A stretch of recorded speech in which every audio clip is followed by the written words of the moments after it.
میں تمہیں وہ اس بارگاہ پہ لے جاؤں جس نے سب کو شان عطا فرمائی ہے۔ حضرت ابوبکر صدیق رضی اللہ تعالیٰ عنہ خلیفۃ المسلمین بنے، خلیفہ بنے تو سویرے جس رات خلیفہ بنے سویرے سر پہ ٹوکری رکھی، منڈی کی طرف جا رہے ہیں۔ حضرت عمر فاروق رضی اللہ تعالیٰ عنہ مولا علی شیر خدا کو کسی نے بتایا کہ وہ تمہارا خلیفہ تو جا رہا ہے مزدوری کرنے، وہ تو جا رہا ہے کمائی کرنے۔ حضرت علی شیر خدا مولا کائنات جناب فاروق اعظم دونوں نے رستے میں روکا کہ ابو بکر کہاں جا رہے ہو؟ فرمانے لگے کام کرنے جا رہا ہوں، مزدوری کروں گا، منڈی میں جاؤں گا، تجارت کرتا تھا اس کو جاری رکھوں گا، بچوں کا پیٹ بھی تو پالنا ہے۔ اب تمہاری حکومت کے پیچھے بچے تو نہیں نا بھوکے مروا لینے، میں نے کچھ کرنا تو ہے۔ حضرت عمر کہنے لگے چلا آ کے بیٹھ، ہم صحابہ کو اکٹھا کرتے ہیں اور مال غنیمت سے تیرا وظیفہ لگاتے ہیں، آپ کو وظیفہ ملے گا ماہانہ، تو آپ بیٹھ کر کے مسجد میں تو ڈیوٹی کریں۔ بیٹھ گئے، مشاورت ہوئی تو حضرت ابوبکر صدیق رضی اللہ تعالیٰ عنہ یہ پوچھنے لگے جناب بتلائیے آپ کا کتنا وظیفہ لگایا جائے؟ تو حضرت ابوبکر صدیق فرمانے لگے اتنا لگا دو جتنی ایک مزدور کی تنخواہ ہوتی ہے۔ تو ایک صحابی بول کے بڑے میٹھے اور دھیمے لہجے میں کہنے لگے ابو بکر اگر تیرا گزارا نہ ہوا تو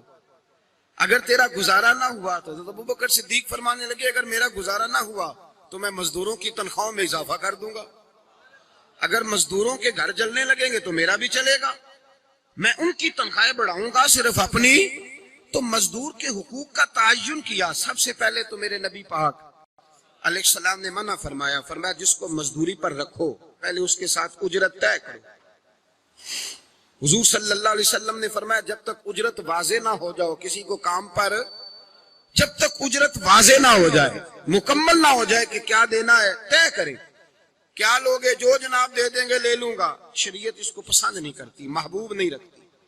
پہلے اس کے ساتھ پہلا حق مزدور کو یہ دیا کہ اس کی اجرت پہلے، بولیے اجرت پہلے اجرت طے ہوگی، یہ پہلا حق ہے۔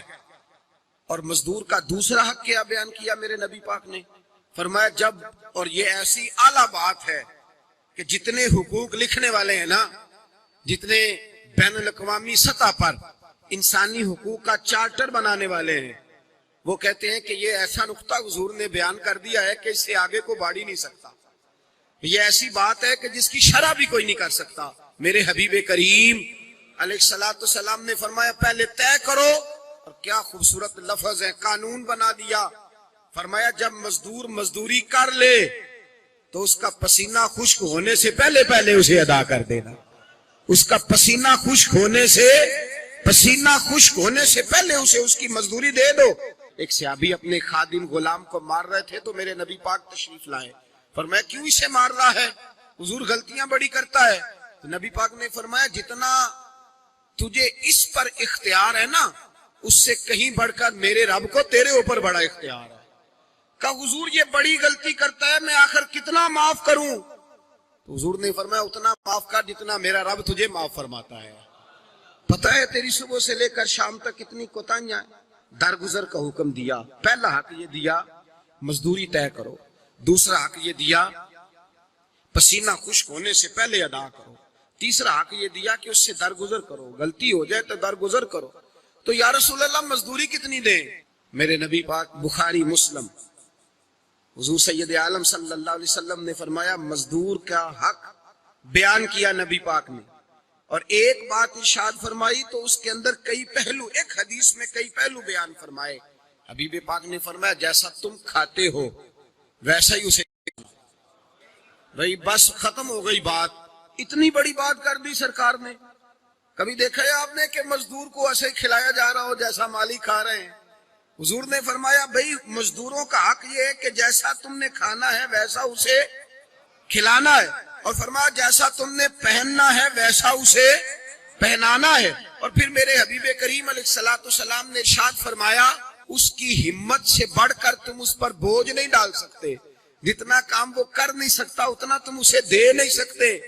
اور فرمایا اگر اتنا کام دینا ہے جو اس کی ہمت سے زیادہ ہے تو میں اس کے مالک کو کہتا ہوں وہ بھی اٹھ کے مزدور کے ساتھ کام پہ لگ جائے، اٹھے اس کے ساتھ کام میں شریک ہو جائے۔ مزدوری کا بھی تعین فرمایا، اور پھر اس کو کام کس مقدار کا دینا ہے، مزدور کو کس قدر زیادہ اس پر بوجھ ڈالا جائے گا، یہ بھی مصطفیٰ کریم نے بیان فرمایا۔ فرمایا جو لا یکلف اللہ نفسا الا وسعها، اللہ بھی تم پر وہ بوجھ نہیں ڈالتا جو تم اٹھا نہیں سکتے، تو کسی مزدور کو تم ایسا کام نہیں بتاؤ گے۔ حضرت عثمان غنی رضی اللہ تعالیٰ عنہ ایک دن حضرت عمر فاروق سے کہنے لگے عمر بس کر دے یار، تیرے بعد بھی تو لوگوں نے خلیفہ بننا ہے، کیسے کوئی تیرے رستے پہ چلے گا؟ تو حضرت عثمان غنی سے جناب عمر کہنے لگے کیا ہو گیا؟ آپ فرمانے لگے کل میں دیکھ رہا تھا کہ لوگ باغ میں مزدوری کر رہے تھے اور آپ امیر المومنین ہو کے ان کا ہاتھ بٹا رہے تھے، ہاتھ بٹا رہے تھے۔ تو حضرت عمر کہنے لگے بوڑھے تھے، بیمار تھے، مزدوری کر رہے تھے تو پسینہ بہہ رہا تھا، کیا ہو گیا اگر تھوڑا سا میں نے ساتھ دے دیا؟ حضرت جناب سیدنا فاروق اعظم یہ لفظ کہتے ہوئے رو پڑے۔ آپ فرمانے لگے میں کسی بادشاہ کا شہزادہ نہیں، میں بھی اسی باپ کا بیٹا ہوں جو اونٹ چرا کے گزارا کیا کرتا تھا۔ میں نے آگے بڑھ کے لوگ حیثیت بھول جاتے ہیں، اپنی حیثیت بھول جاتے ہیں۔ اللہ تبارک و تعالیٰ جب کچھ عطا کرتا ہے ان کا رویہ اپنے ماتحتوں کے ساتھ اتنا سخت اور جابرانہ آمرانہ ہو جاتا ہے، اس قدر زیادہ ان کے لب و لہجے میں کڑواہٹ آ جاتی ہے، اس قدر زیادہ ان کی طبیعتوں کے اندر سختی اور غرور بھر جاتا ہے کہ وہ احساس ہی نہیں کرتے کہ جو سامنے بیٹھا ہے وہ بڑا ایک دکھی انسان ہے اور وہ تکلیف میں ہے، وہ آزمائش میں اپنے آپ کو مبتلا سمجھ رہا ہے۔ حضرت ابو ذر غفاری رضی اللہ تعالیٰ عنہ فرماتے ہیں میں اپنے ماتحتوں کے حق میں بڑا سخت تھا، سخت تھی میری طبیعت، میرے غلاموں کی جرت ہی نہیں تھی کہ وہ میرے سامنے گفتگو کر سکیں اور ٹھہر بھی سکیں۔ فرماتے ہیں جس دن میں کلمہ پڑھنے گیا، جس دن میں حضور کی بارگاہ میں، تو میں نے کہا حضور کوئی خاص نصیحت؟ تو نبی پاک نے فرمایا میری نصیحت تیرے لیے یہ ہے کہ جیسا تو نے کھانا ہے ویسا ہی غلام کو کھلانا ہے، جیسا تو نے پہننا ہے ویسا ہی غلام کو پہنانا ہے۔ حضرت ابو ذر کہتے ہیں جو میرے اندر کمی تھی وہی میرے نبی نے نصیحت کر دی، جو میرے اندر کوتاہی تھی وہی غیب جاننے والے رسول نے بتلا دی۔ فرماتے میں گھر گیا، جب میں جاتا تھا تو ملازموں کا سانس خشک ہو جاتا تھا، وہ کانپنے ہانپنے لگتے تھے کہ جانے اب یہ کیا کرے گا۔ حضرت ابو ذر غفاری فرماتے میں گیا، ایک شخص سے میں نے کہا کھانا پکاؤ، کھانا پکایا، دسترخوان پہ لگایا اور اپنے سارے ملازموں کو کہا آؤ یار میرے ساتھ بیٹھ کے روٹی کھاؤ، آؤ سارے میرے ساتھ بیٹھ کے کھانا کھاؤ۔ فرماتے انہوں نے کھانا کھایا، پھر میں ان کو بازار لے گیا، جیسے کپڑے میں پہنتا تھا ویسے میں نے ان کے لیے بھی خریدے۔ فرماتے ہیں میرے غلام کہنے لگے آقا خیر تو ہے نا، خیریت تو ہے نا، کیا ہوا؟ مزاج مبارک تو ٹھیک ہے، کیا ہو گیا؟ اور یہ جو ہم فضا کو اتنا خوبصورت دیکھ رہے ہیں اور یہ جو ہم اتنی پیاری ریم جھیم برستی دیکھ رہے ہیں یہ جاری رہے گی یا ایک دن کی ہے؟ تو حضرت ابو ذر غفاری رو پڑے، کہنے لگے اب تمہیں ابو ذر غفاری بدلا ہوا ملے گا، اس لیے کہ اب میں وہ نہیں رہا، اب میں رسول اللہ کا کلمہ پڑھ کے غلام مصطفیٰ بن گیا ہوں، اب میں بدل گیا ہوں، میری طبیعت بدل گئی۔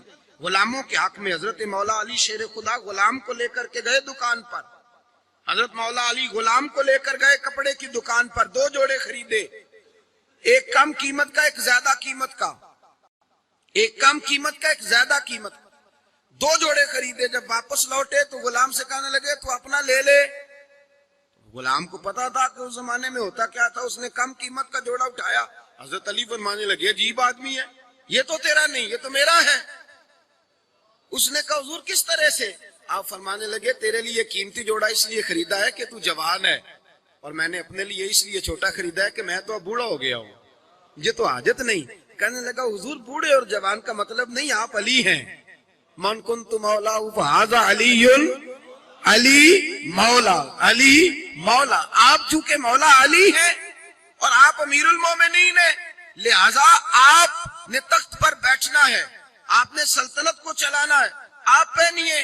تو حضرت علی فرمانے لگے تو میرا غلام بنا ہے نا، تو نے ابھی میرے نبی کا دیدار نہیں نہ کیا، تو بعد میں آیا ہے نا، اگر تو اس دور میں ہوتا تو جان جاتا کہ یہ عمل میرا ہے، پر اس کے پیچھے جو نصیحت کے پھول ہیں وہ مصطفیٰ کے عطا فرمائے ہوئے۔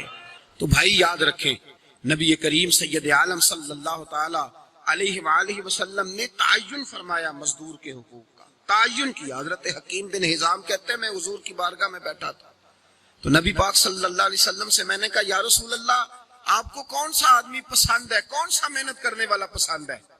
تو حضور نے فرمایا جس کے دونوں ہاتھ کام کریں، دونوں پیر چلیں اور اس کی پیشانی پر پسینہ آئے وہ بندہ مجھے بڑا اچھا لگتا ہے، جس کی پسینہ آئے. بدل دے میرا دل